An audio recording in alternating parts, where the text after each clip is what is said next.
Hello नमस्कार, Radhe Radhe, good evening my dear student. उम्मीद करते हैं आप सभी स्वस्थ और मस्त होंगे। इसी के साथ एक उम्मीद और करते हैं कि आपकी पढ़ाई शानदार और लाजवाब चल रही होगी। मैं हार्दिक यादव आपका आपके यूट्यूब चैनल संस्कृत क्लासेस पर ढेर सारा स्वागत एवं अभिवादन करते हैं। ठीक है बेटा, कहते हैं ना कि ना हम सफ़र से निकलेगा ना किसी हम नसी से निकलेगा, ना हम सफ़र से निकलेगा ना किसी हम नसी से निकलेगा, हमारे पाँव का कांटा सिर्फ हम ही से निकलेगा। यानी कहते हैं ना कि भविष्य हमारा है, बनाने और बिगाड़ने की जिम्मेदारी भी हमारी है।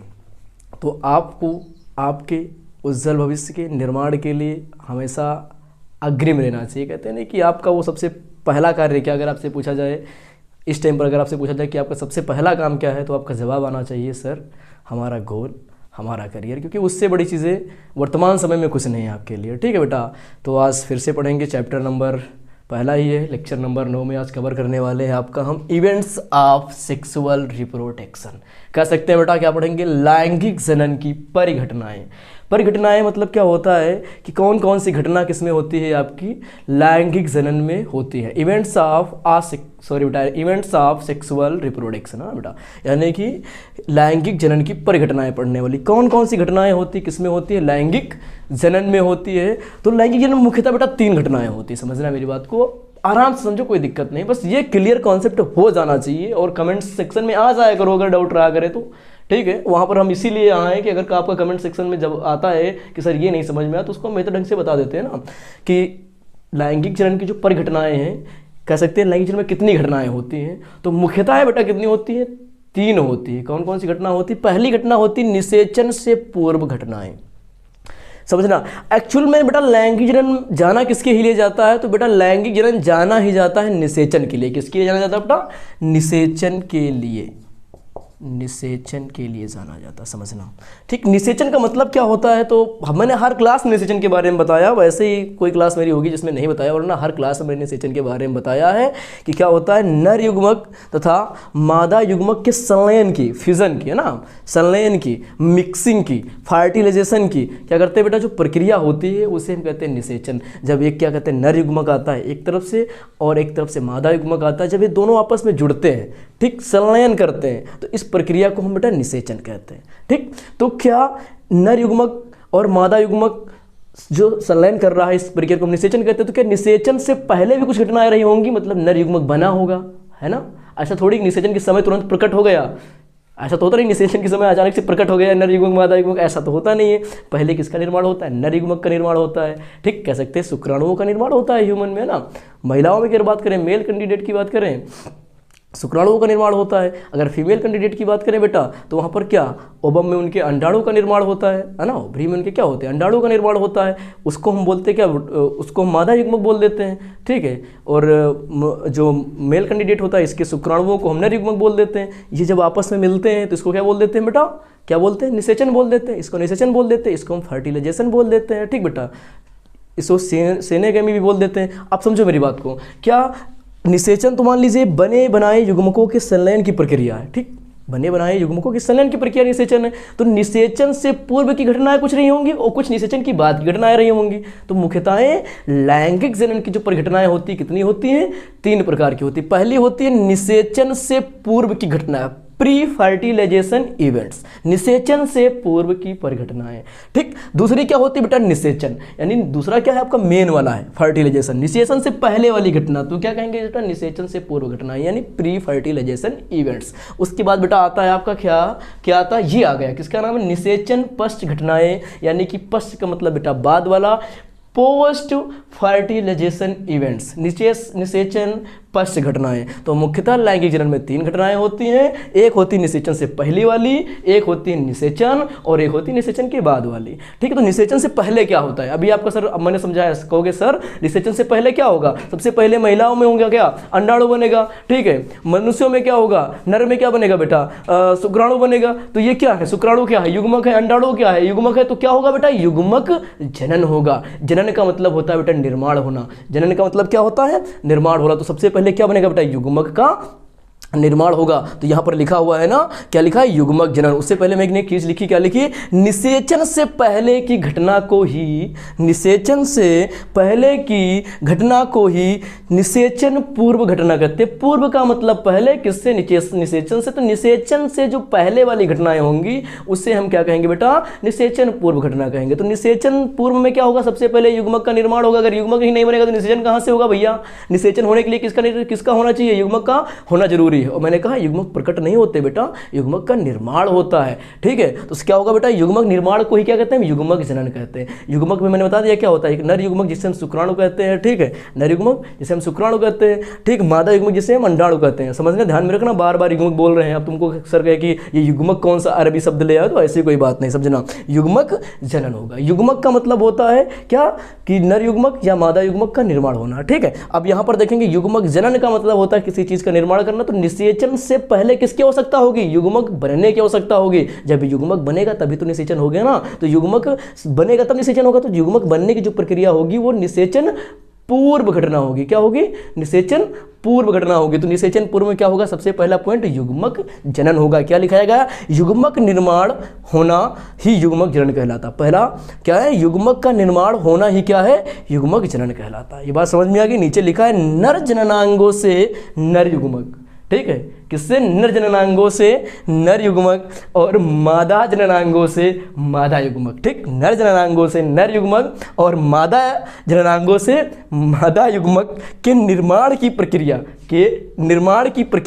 क्या कहलाती है बेटा, युग्मक जनन कहलाती है। क्या कहलाती है, युग्मक जनन कहलाती है। जैसे बेटा हम गैमेटोजेनेसिस कहते हैं। क्या कहते हैं बेटा, गैमेटोजेनेसिस कहते हैं। और युग्मक को इंग्लिश में गैमेट कहते हैं। क्या कहते हैं बेटा, गैमेट कहते हैं। और इनके निर्माण की जो प्रक्रिया है वो क्या कहलाएगी बेटा, गैमेटोजेनेसिस कहलाएगी, ठीक। क्या है कि नर जननांगों से नर युग्मक और मादा जननांगों से मादा युग्मक, ठीक, उसके जो निर्माण की प्रक्रिया है वही युग्मक जनन कहलाएगी।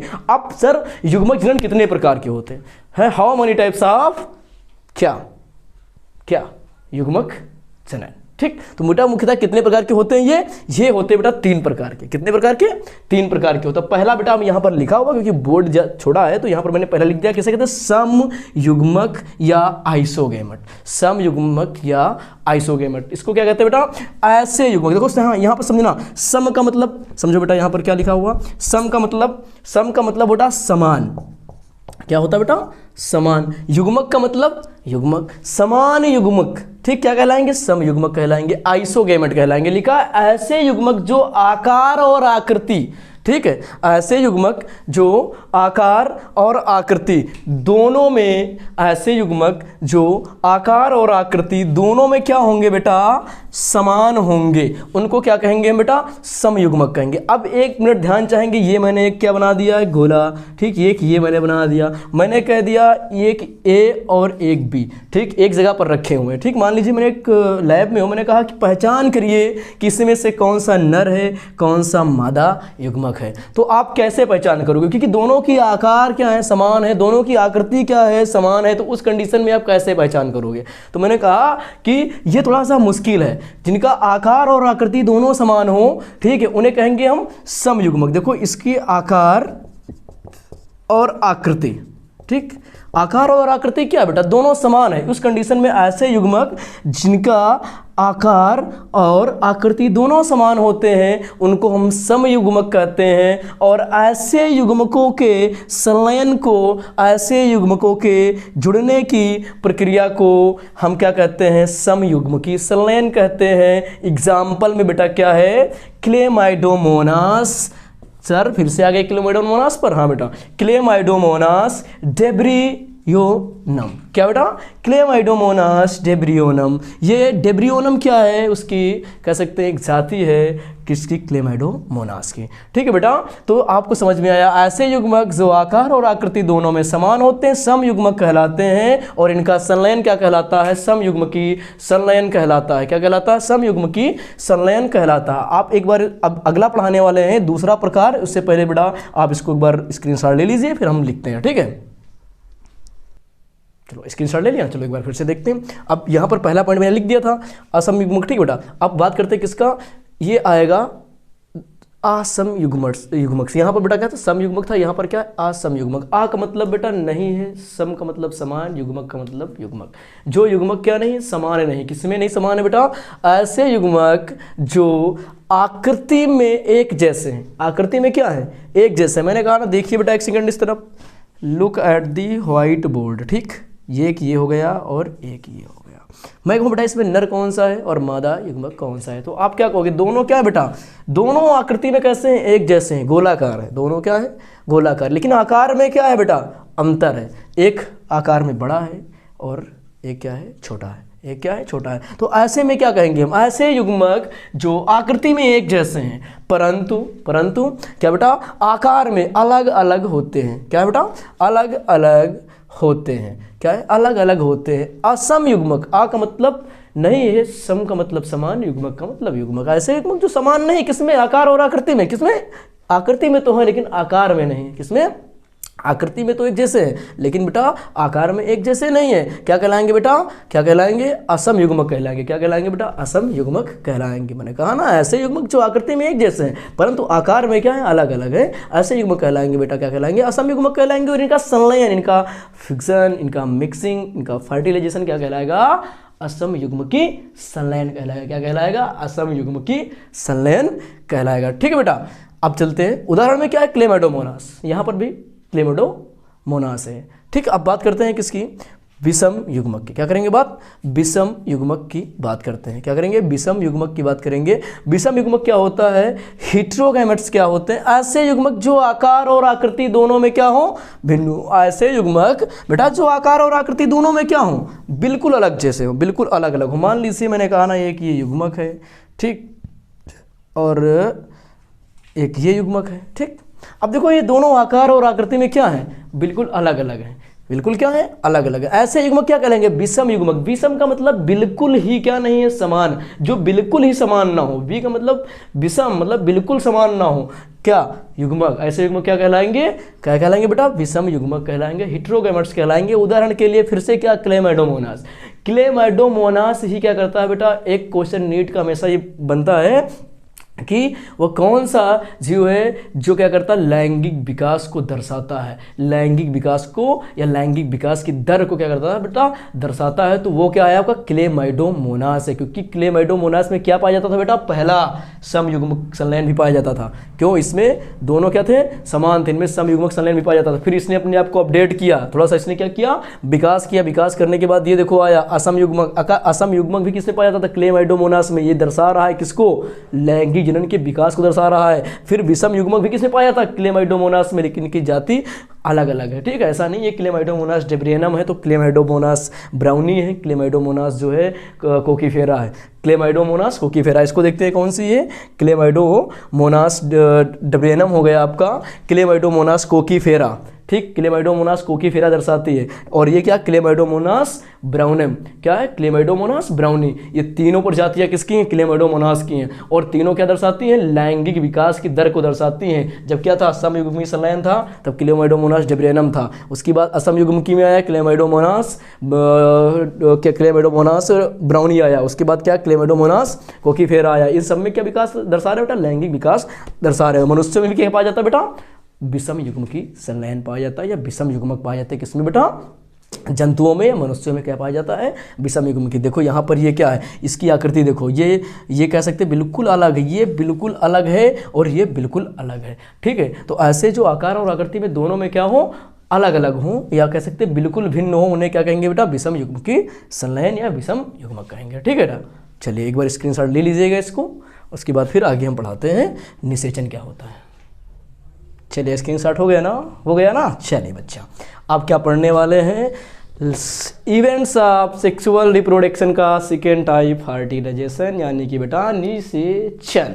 ठीक, फर्टिलाइजेशन नर युग्मक तथा मादा युग्मक के परस्पर संलयन की प्रक्रिया को हम निषेचन कहते हैं, यानी कि मिक्सिंग या सिनेगैमी कहते हैं ना। कहते हैं जब नर युग्मक होगा और क्या होगा, मादा युग्मक होगा, जब ये परस्पर आपस में मिलेंगे बेटा, तो इस प्रक्रिया को हम क्या कहते हैं, निषेचन कहते हैं। ठीक, मान लीजिए ये क्या है, अंडाणु है, क्या है, अंडाणु है, और ये रहा बेटा आपका क्या, शुक्राणु। ठीक, इन दोनों के परस्पर परस्पर जुड़ने की जो प्रक्रिया होगी वो क्या कहलाएगी बेटा, निषेचन कहलाएगी। निषेचन के पश्चात युग्मक जब निषेचन करते हैं तो किसका निर्माण करते हैं बेटा, युग्मनज का निर्माण करते हैं। पॉइंट बी नोटेड, युग्मक के परस्पर निर्माण के बाद ही क्या बनता है, युग्मनज बनता है ना।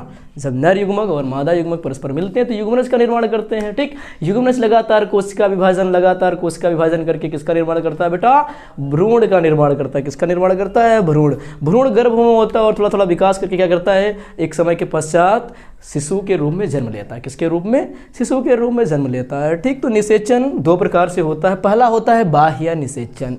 क्या होता है बेटा, एक्सटर्नल फर्टिलाइजेशन, यानी कि बाह्य निषेचन। बाह्य का मतलब बाहर, निषेचन का मतलब निषेचन।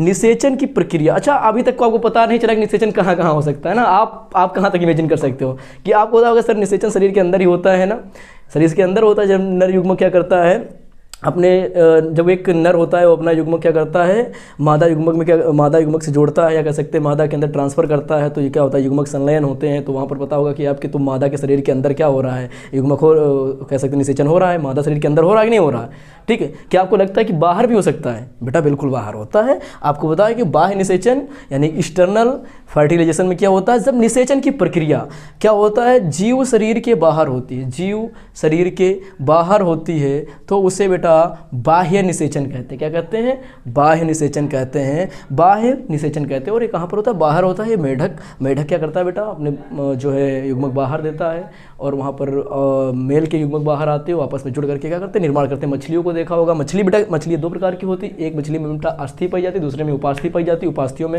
क्या होता है बेटा, निषेचन आंतरिक होता है, और अस्थि में होता है जिनमें अस्थि पाई जाती है उनमें बेटा क्या पाया जाता है, बाह्य निषेचन पाया जाता है। ठीक, दूसरा निषेचन का प्रकार क्या है बेटा आपका, आंतरिक निषेचन। क्या है, इंटरनल निषेचन। जब निषेचन की प्रक्रिया जीव शरीर के अंदर होती है, जब निषेचन की प्रक्रिया जीव शरीर के अंदर होती है तो उसे आंतरिक निषेचन कहते हैं। जैसे मनुष्य में आपने देखा होगा क्या होता है, एक नर होता है। ठीक, वो अपने युग्मक को क्या करता है, मादा के शरीर के अंदर क्या करता है, ट्रांसफ़र करता है।